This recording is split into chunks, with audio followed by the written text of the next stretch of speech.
Hi everyone, welcome to Advantage Point, the series where we unpack how smarter systems and sharper thinking create strategic advantage. Now, in this season, we're rethinking SaaS customer experience, essentially the metrics that matter in 2025, because that's the year that we're in. Now, did you know, and I'm sure Matt will correct me if I'm wrong because this is his area, he lives and breathes this, and I will introduce him in just a second. But did you know that about 83% of job seekers research company reviews, ratings before they click apply, and a full one-third turn down offers if those reviews look sketchy? So effectively, reviews aren't vanity metrics anymore. They're a talent funnel. Um, Even a zero point 0.1 star swing can lift or sink conversions by roughly 25%. And again, these are stats I've pulled out online, and I'm sure from way out of base, Matt will set us straight.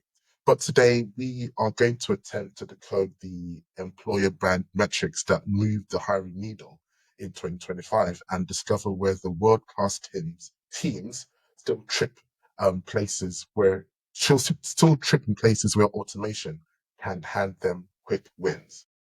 Joining me is Matt R. Vance. He is the co-founder and CEO of Mobrian, and I'm sure he'll tell us exactly how we came up with that awesome name.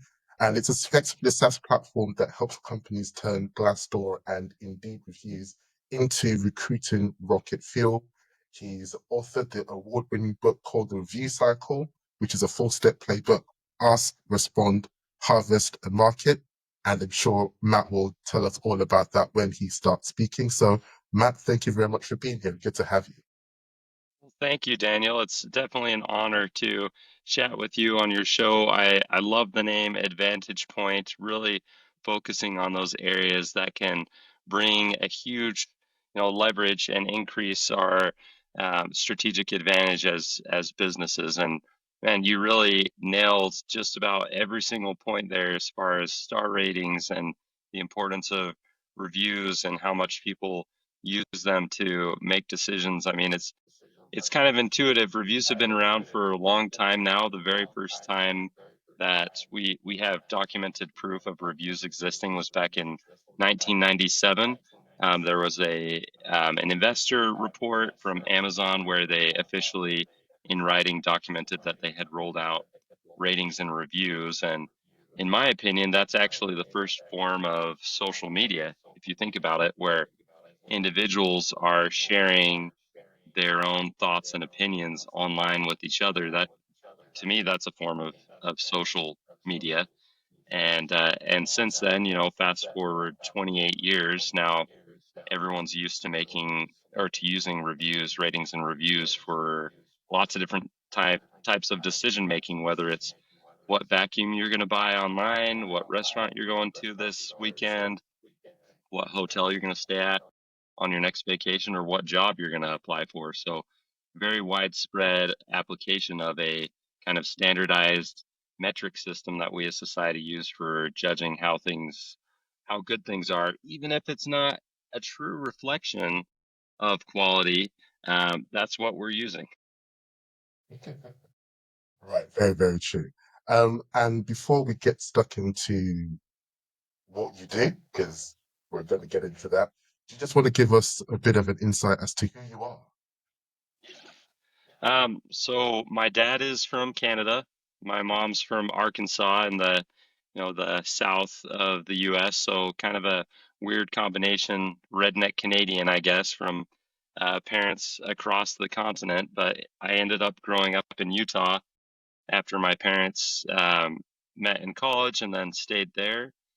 And so that's where we live, is in Utah in the mountains. And we've got 5 kids. My wife and I, as a husband wife team, are the co founders of Mobrim, our software platform that's based on the methodology of the book that I wrote, The Review Cycle, as you mentioned, Daniel.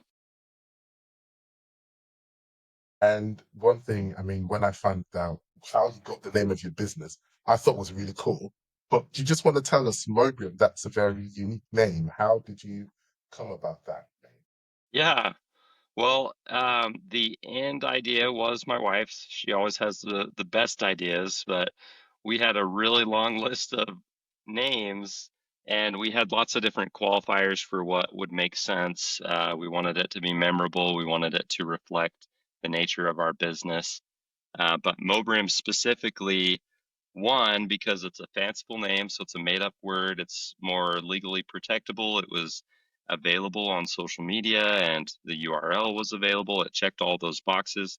But then the really important box that it checked is it had a deep meaning to the work that we do. So the word Mobrim comes from momentum and equilibrium. And when you talk about ratings and reviews, the definition of success is different than sales, where you hope for, you know, continued growth indefinitely. Ratings and reviews, you want ongoing momentum of reviews coming in on a continued basis to maintain that optimized equilibrium at about 4.5 stars. So that's how the name Mobrium kind of plays into what we do as far as reputation management and helping our clients with their ratings and reviews. That's so cool because I mean, when I read about you and I saw how you come about the name, I thought that was a cool combination. It wasn't until you've explained it now that it actually so deep seated into what you do. So yeah, tip off my marketing hat if I have one to you. That is fantastic. That's brilliant marketing.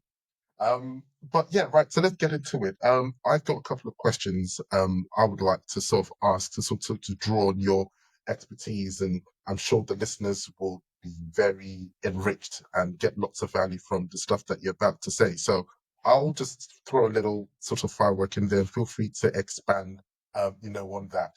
Essentially, and if we're running out of time, don't worry about the time. I'll prompt you. But we're here just to sort of soak up all the knowledge you've acquired over the last, I mean, roughly how many years have you been in this space?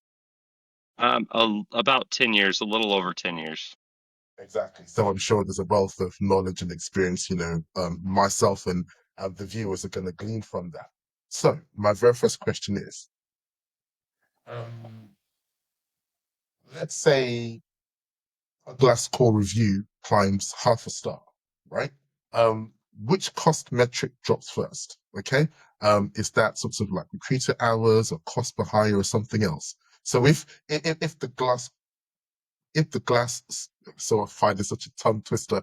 If the Glassdoor score climbs up, what metrics do you see like affected by that climb effectively? If you get what I'm trying to ask you.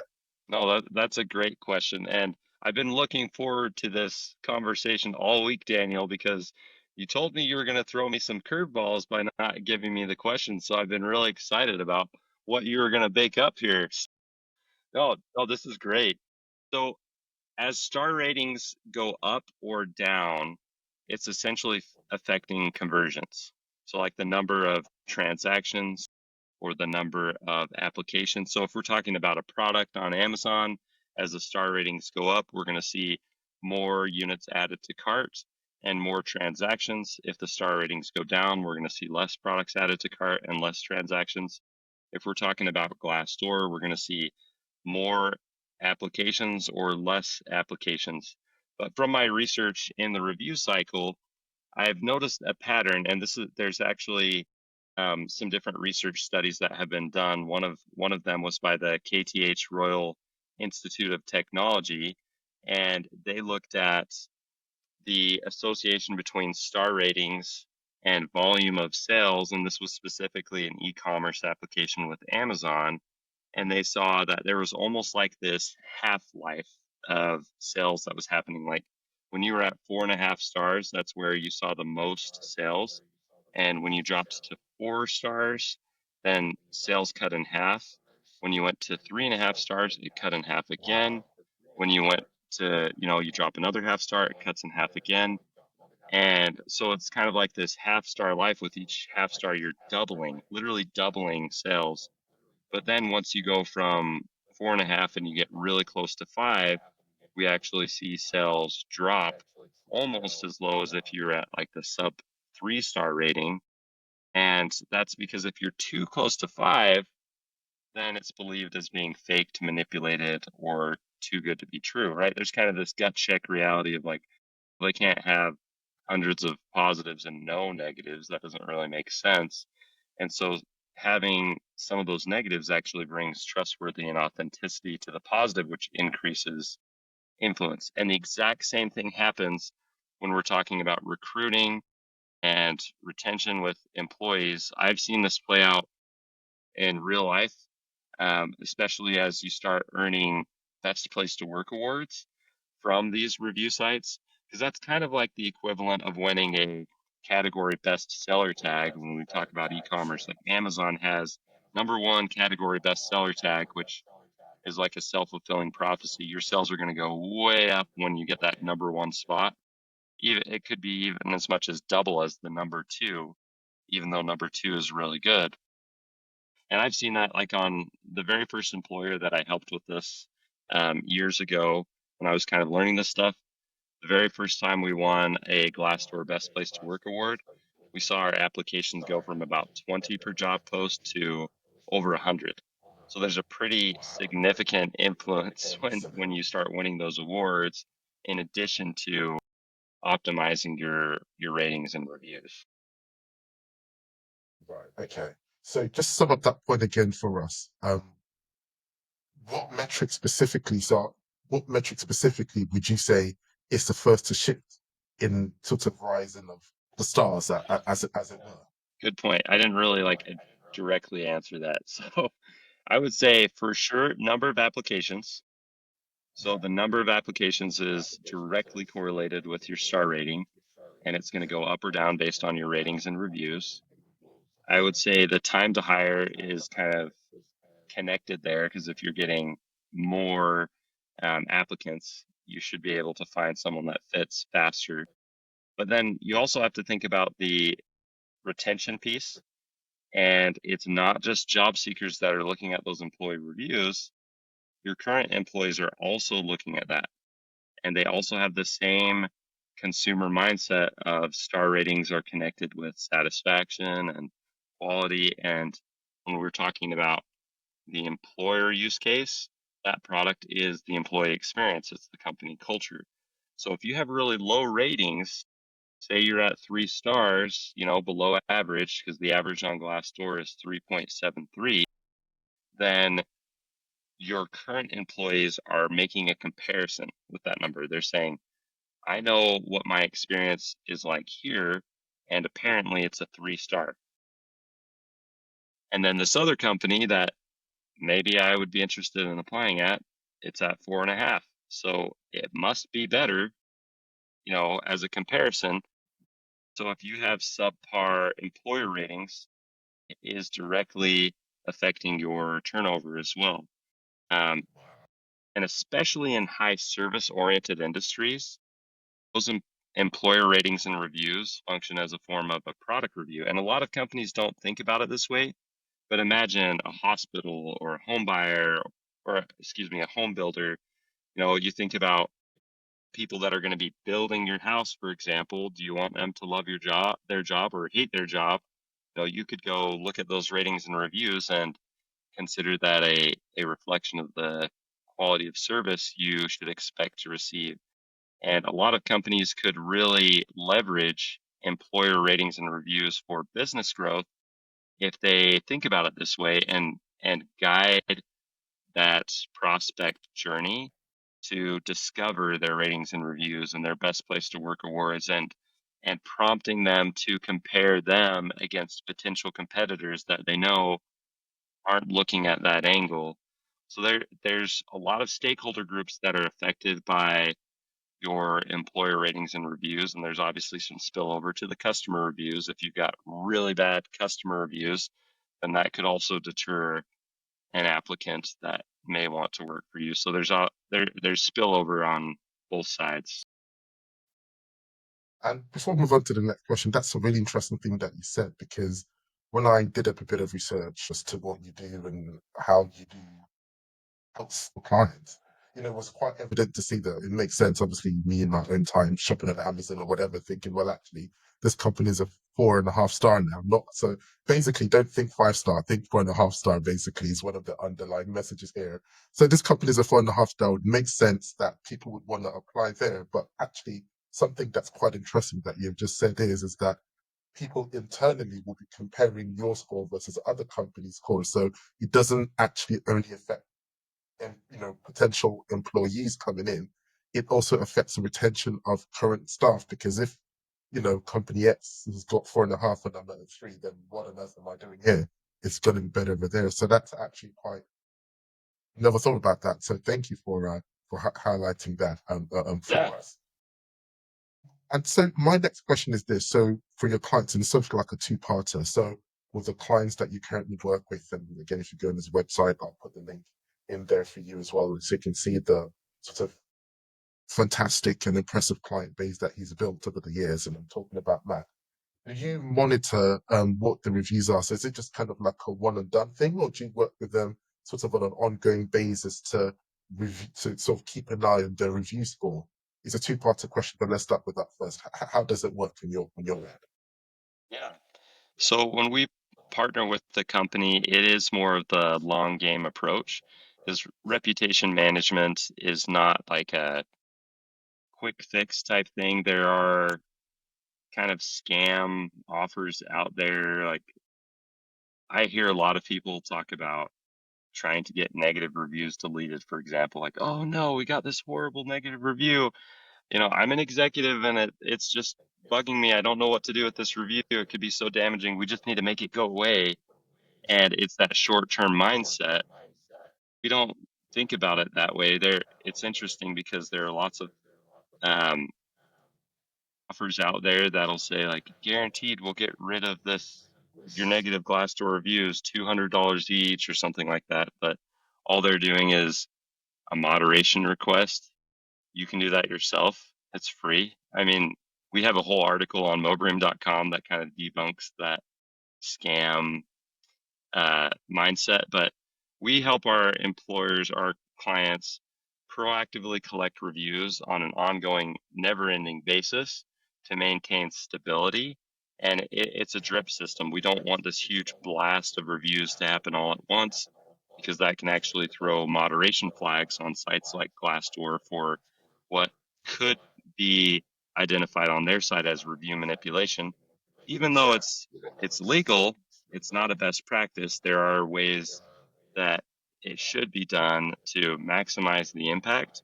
And we have the FTC, the Federal Trade Commission in the US that monitors truth in advertising and deceptive marketing practices and things like that. And it may not legally be applicable in the UK and other areas of the world, but the principles that are established in that legislation certainly have merit as far as they've come out with new legislation around not using AI to generate fake reviews.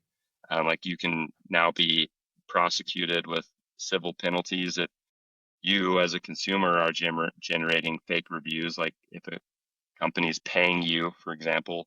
I'm kind of getting slightly off topic, but it is important to recognize that there's the legal ethical component of how to do it right, but also the best practice components, and both of those lend to a long-term approach instead of just a quick band-aid.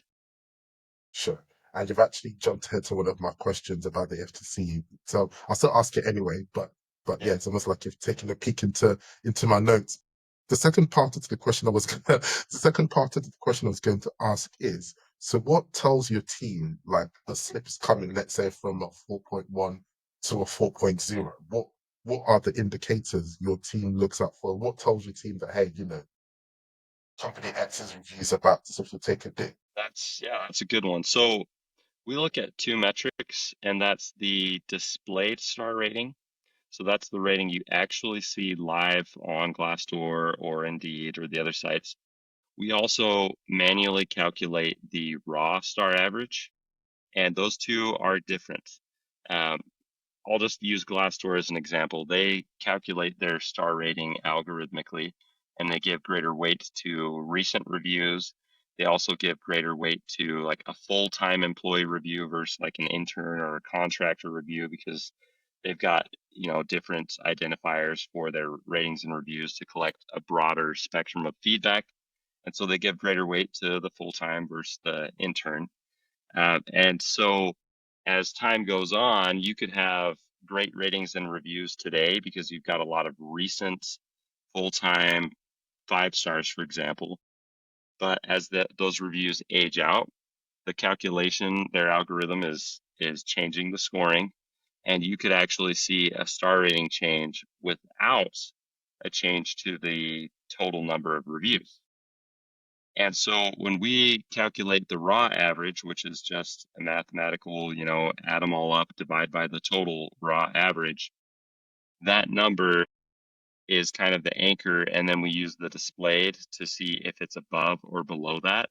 And that's an indicator of which direction the ratings are trending and what changes we could anticipate in the future. If the displayed is above, then we know that the recent reviews are better and it's artificially inflated because of their scoring system, or if it's below, then it's being dragged down by recent negatives. And it's interesting, we have to educate our clients a little bit on this sometimes because they could be lulled into this false sense of security of, oh, hey, in this short run, 6 months or whatever, we've really increased our ratings and reviews because it's gone up on the site. And that could be completely true. But if we just stop, then we don't really have enough momentum there to keep it up long term.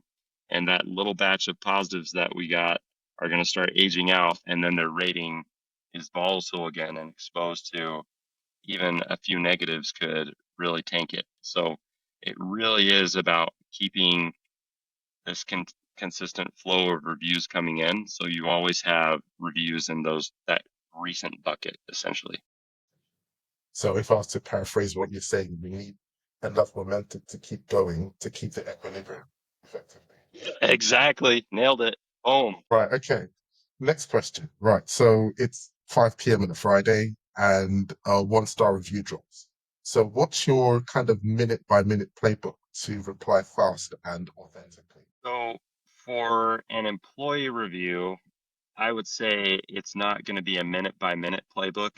Um, there's not really an expectation to reply that fast as there would be like on a Google review that's a customer review, for example, or on Yelp or TripAdvisor.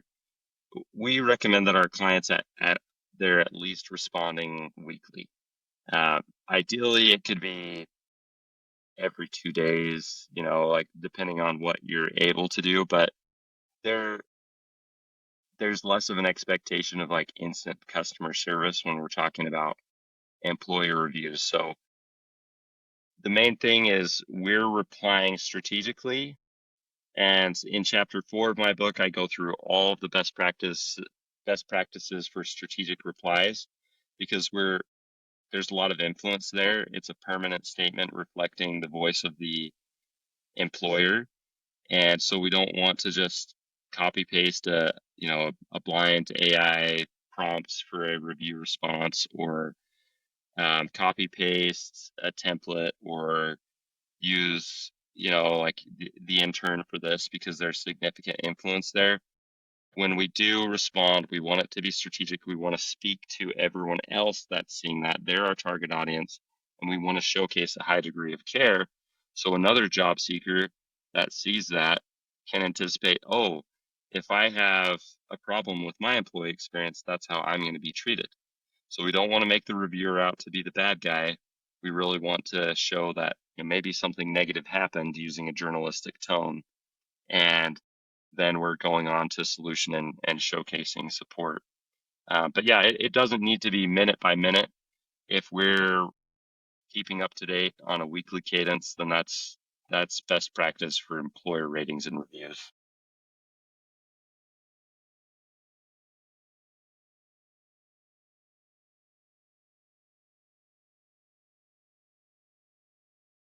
Yeah, I would say that's yeah. And even on the customer side, just a small side note there, um, I've definitely advised that it's smart to artificially slow the pace of the conversation. I've had situations where you have an emotionally charged customer. Maybe it's a negative review on Facebook, for example, where they're getting an alert every time you reply, and then they're shooting back a response that very moment because there's this negative experience that they feel really charged on. So you actually want to artificially slow the pace and try to take it, you know, off the public stage to a private channel where you can either email them or talk to them on the phone. And typically in that environment, I never recommend responding more than twice. So like your first reply to, and that's where there is a threaded conversation. A lot of review platforms, they don't even allow the reviewer to reply back. It's just like a review, and you as the business get one reply, and that's the end of the conversation. So you really need to make that one count. But on Facebook and social media, where you have user generated content that has the same type of um, strategy that we could apply. That first reply would be, here's our strategic reply of, we're really sorry, if it's something we need to apologize for. Here's a solution, come over here to talk to us. If they shoot back another message and they're still mad, that second reply from us should be the final, and we should say something to the effect of, we won't be replying again, but when you contact us here, we'll take care of you. Okay. And I've seen that actually, so that makes sense actually, because when I've been looking at some thread, and it makes, I mean, I've seen some people go back and forth, but what you've just described is what I've seen say, well, actually, we've sent you a DM or whatever, let's take this offline. And that actually makes sense. Now you've brought some light to that. Now, you already mentioned your book, which is exactly where I was going next. You seem to be sort of having a look into my notes here, Matt. But in your book called in your book called The Review Cycle, you call the harvest stage the gold mine stage. So can you explain what it is briefly, but then also can you share a moment when a review comment sparked a policy or product change, and what tools make that insight kind of actionable? Actually, like a three-part, isn't it? So um, yeah.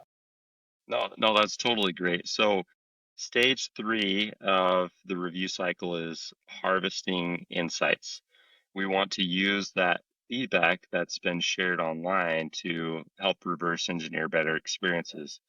And what it comes down Sorry, to just to is, jump in. yeah, Just to jump in, actually, let's do this so we can put it in context. So why don't you walk us briefly through your four-stage cycle, and then that will put what you're about to say in context. So walk us from the very first stage, and then let's wind up here, and okay, that will yeah, help yeah, yeah, put it into that's context for the perfect. viewers. So the name of the book is The Review Cycle. It's also the name of the framework that I came up with, which is a four-step cycle to decision making. So it's very similar to a sales funnel, but it's cyclical. It's acknowledging that we make decisions on repeat as individuals. Like for example, if we're going back to the vacuum analogy, we may buy multiple vacuums over our life cycle, or our life cycle, all our lifetime. So we're going through this purchase cycle multiple times, but also lots of other consumers are going through this. And so the four phases of decision making, first, you've got consideration. We decide that we want to buy a vacuum or apply to a job, and so we're considering the options. The second stage is engage with OGC, or organizational generated content. That's just branded content that the company puts out about their product or their culture. And if we like what we see, we're like, oh, hey, this is a cool vacuum, or oh, this looks like a cool company. I want to buy the vacuum, or I want to apply to the job. Then we're validating our decision with UGC, user generated content. We're looking at the ratings and reviews. We're seeing what other people are saying online. And if it feels good, we're like, oh, other people think this is good. Then we go to the moment of transaction. We purchase the vacuum or we apply to the job. And then the final stage is post decision experience. We have our own lived experience with the product or with the company after we've been hired or after we're using that vacuum. So those are the stages of decision making.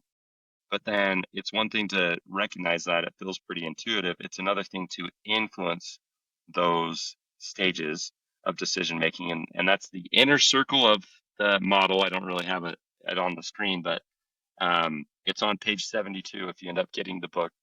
So the four elements of influence are asking for reviews, responding to reviews, harvesting insights from reviews, and then marketing with reviews. Because whatever we say is biased, but when the reviews that the voice of the peers, the other customers or other employees is way more influential than our voice. So those four elements of influence, we actually want to go through them in order from phase 4 to phase 1 on purpose. So we're going backwards on the review cycle. Asking for reviews correlates with the post decision phase of the people that have actually bought the vacuum or who have actually been hired and had a lived experience with our company culture. And that has to be the first element of influence because we can't do anything if we don't have reviews. So we have to ask for them to get them and then use them. And then step 2 would be responding to reviews, showcasing our level of care so that we can influence people at that bottom stage of the sales funnel when they're finally validating their purchase decision. And then that takes us back to stage 3, which is harvesting insights from reviews to reverse engineer better experiences with the feedback we've collected. And then the very top of the funnel function is marketing with reviews, finding those reviews that align with the positive experience drivers we've identified in the harvest insights phase.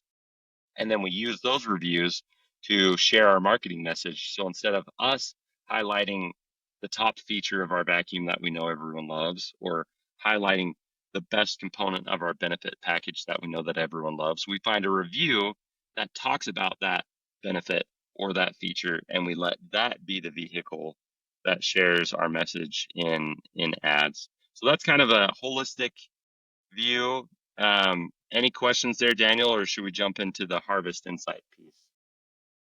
No. No question. It makes perfect sense. And again, just to review is, if I remember correctly, Matt, it took you about 4.5 years to write this book. Is that correct? Yeah, I thought it would be a year. It ended up taking 4.5 years, about 2,000 hours for completion, 288 pages. Maybe it was too long. Maybe I don't know, but I really wanted to make sure it was very detailed and as evergreen as possible. So it wasn't, I really didn't focus on, oh, hey, do this tip on this website to increase your ratings. I left that type of content to the blogs to be more current event focused. And the book is really focused on foundational principles of reputation and review management.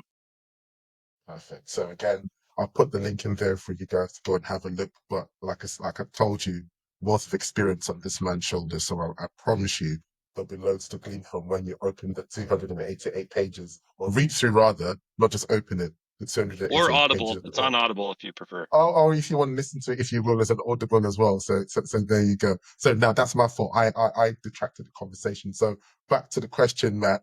Do you want me to go through it again, or do you remember what I asked? Oh, no, this is great. So, what I would say to everybody listening, the Harvest Insights stage is all about identifying the top positive and negative themes.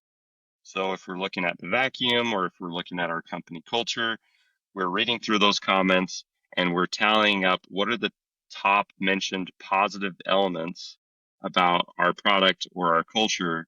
Those are our competitive advantages, the things that we should be talking about in our advertising or our employer branding. Because if people are attracted to buy our vacuum or apply to our jobs for those reasons, they're already predispositioned to have a better experience. And that should lower returns of our vacuums or lower, you know, premature voluntary turnover of employees. So it's about finding alignment with the customers who are going to want our product or our jobs or alignment with job seekers who could like the experience that we have. On the negative side, it's about identifying the lowest hanging fruit of problems with our product or our culture, our employee experience. And that can help influence where we can have the greatest ROI for putting our time and resources towards change. So, and it's interesting here because one thing I would say is this is a perception data set. It's public facing comments that are shared online, but it's typically a minority of the comments. Like on Amazon, we'll typically see an organic review rate of 0.5 to 3%. So a very, very small percentage of customers that are actually sharing reviews. But to your point at the very beginning of this conversation, the large majority of people use reviews for decision making. And so we're all kind of getting funneled through this minority voice, even if it's not actually a true reflection of the sum of everyone's experience. And so if you were to look at quality control data, you may actually say, oh, this product has an extremely low defect rate, but there's tons of negative reviews saying that it's breaking. That's a misalignment, a perception driven misalignment, and it's damaging your sales, even if it's not legitimately true. And so we want to analyze that perception data set for what it is because it has a high degree of influence.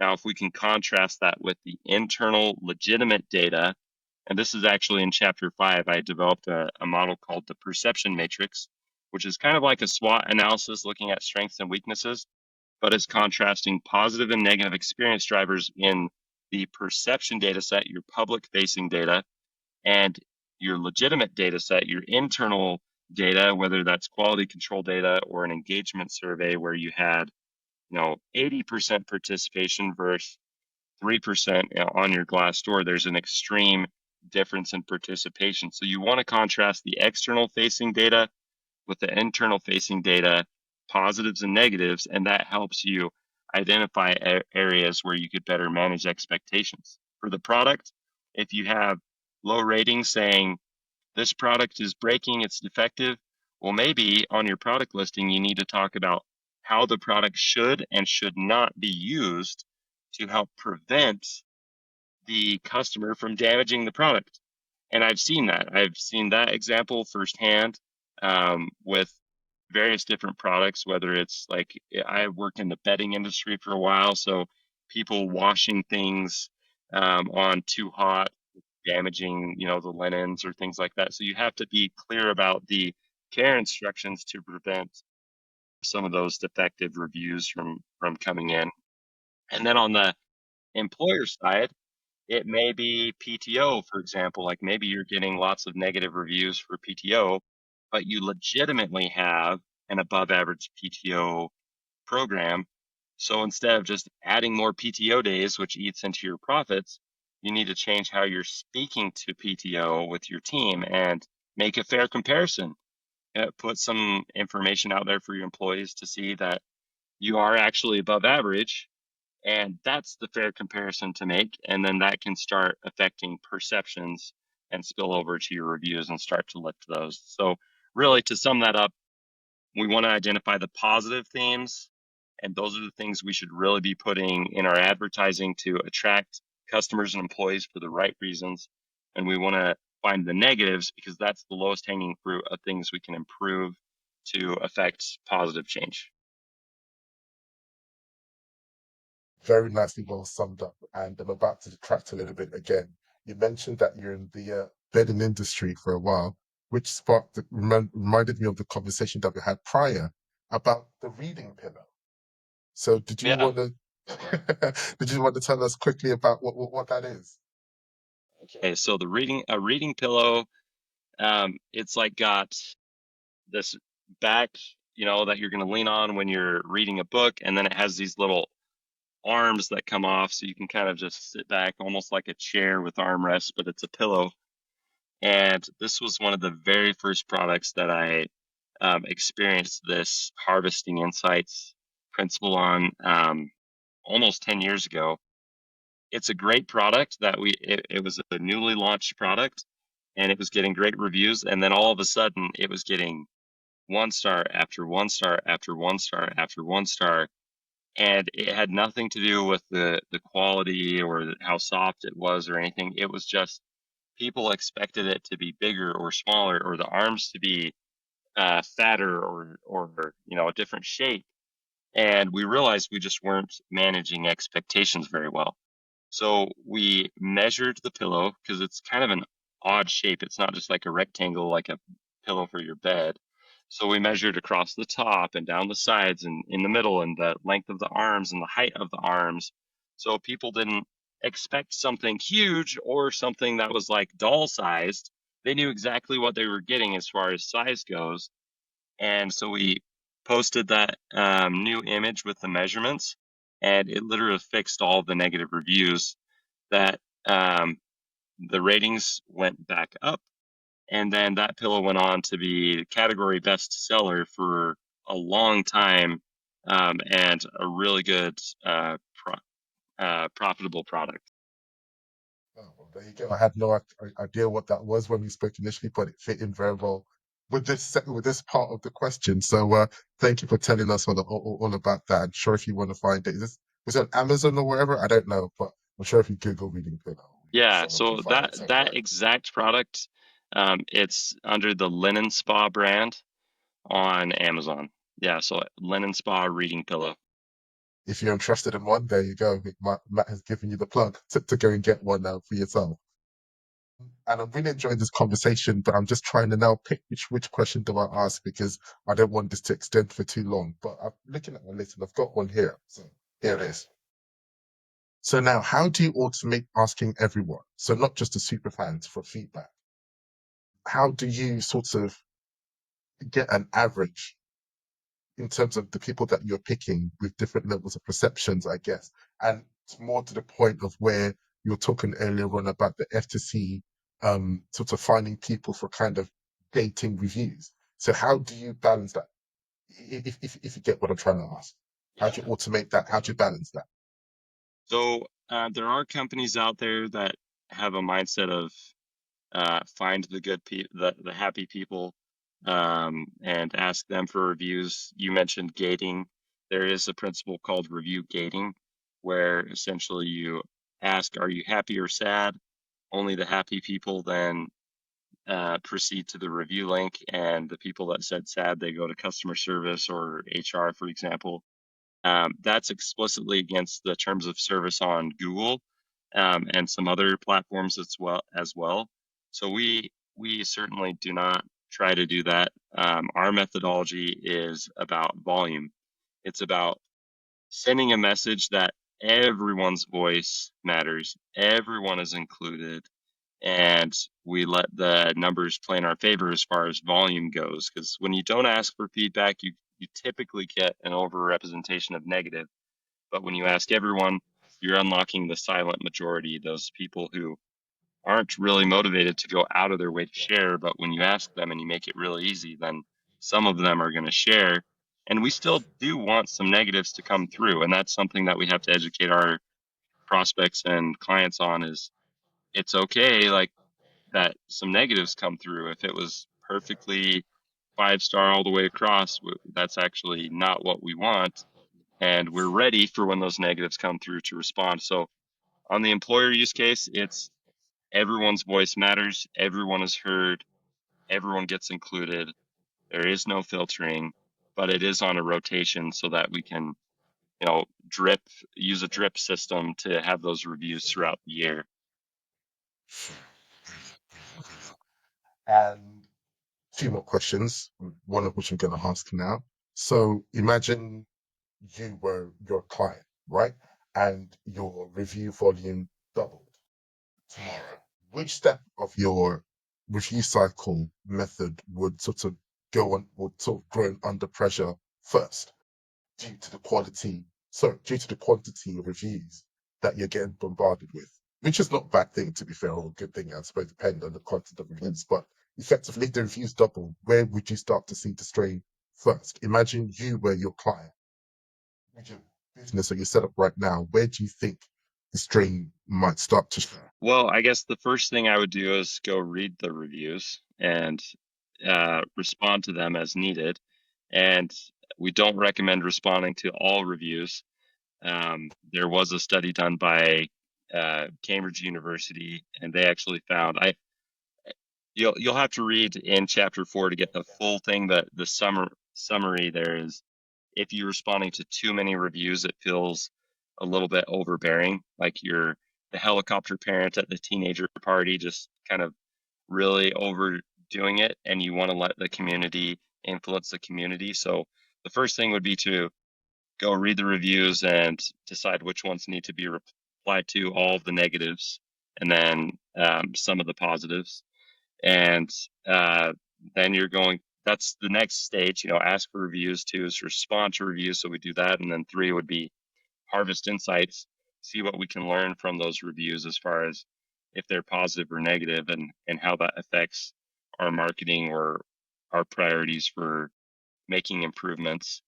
Um, yeah, that's where I would start. Brilliant. Thank you for that. Finally, uh, fast forward to 2026. Which metric do you think the boards will chase next in terms of employers, actually? So, what metrics do you think will be the next hot potato, next hot topic, next gold star, however you want to frame it? What metric do you think is going to matter the most in 2026? I mean, again, I'm asking you to look into a crystal ball here, but what do you Yeah. predict from your experience, your experience and your expertise? What do you think employers will start to focus on 2026 onwards? Well, as far as the reputation piece goes, which is where my focus is, the displayed star rating always trumps. And it's in the search results, and then it's also when you click into a company page to research more. The second most important would be the number of reviews, because the company that has a 4.5 with 3 reviews doesn't have as much influence as the company that has 4.5 with 100 or 500, or reflective of the company size. I don't really see those two like having less importance or influence in 2026 and beyond. Those are the two numbers that are influencing or have the greatest association with volume of applicants and retention. That's probably what I would say. Yeah. Finally, grab Matt's book, The Review Cycle for the Full Framework, and check him out on mobium.com. And again, I'll put the links in there for you guys to go and have a look at. And again, if today's episode sparked an idea, hit subscribe, follow us, and drop a rating. Basically, so I guess I suppose I should say if you see my ratings are too high, want to keep it around 4.5, not 5, basically. It's the key takeaway. Yes, got to practice what Matt preaches, essentially. But then again, I'm Daniel, founder of Optimus 7 AI, and we'll look forward to seeing you on the next one. And who knows, I might bring Matt back again because I get the sense of loads more to unpack. So I probably will look at bringing Matt again to share more insight for us. But then again, till the next time we meet, have a great day, everyone, and I'll see you soon.